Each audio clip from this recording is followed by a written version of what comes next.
السلام عليكم ورحمة الله وبركاته. لو شعرت في يوم إن حد قدامك مش صادق وعايز تعرف هو بيكذب ولا لأ، النهاردة هقولك أهم العلامات اللي تقدر تلاحظها بسهولة.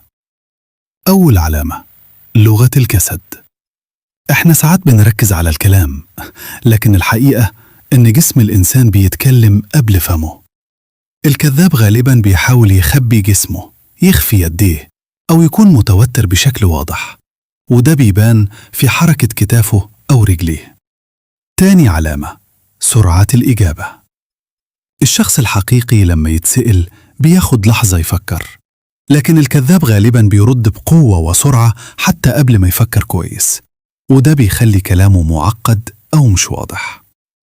تالت علامة: اختلاف نبرة الصوت. لو لاحظت إن صوت اللي قدامك بيتغير بين فترة وفترة، أعلى أو غير مستقر، ده ممكن يكون مؤشر إن اللي بيقوله مش جاي من الحقيقة.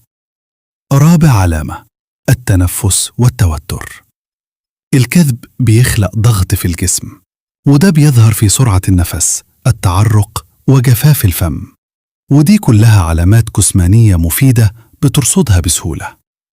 خامس علامة: التفاصيل المفرطة والقسم. لما شخص يحاول يثبت كلامه بطرق مبالغ فيها، زي إنه يقسم كتير أو يضيف تفاصيل كبيرة، ده غالباً بيكون محاولة لإقناعك مش للتوضيح. الخلاصة: مفيش طريقة مضمونة 100% علشان تكتشف الكذب، لكن لما تلاحظ مزيج العلامات دي كلها مع بعض، ده بيخليك أقرب بكتير إنك تعرف الحقيقة. الموضوع مش مجرد خدع، لكن مراقبة سلوك الشخص وتفاصيله الدقيقة. لو الفيديو عجبك واستفدت منه، دوس لايك وشارك الفيديو مع اللي محتاج يفهم الناس اللي حواليه أكتر، وابعت لي في كومنت إيه العلامة اللي لاحظتها أول مرة كشفت بيها كذبة.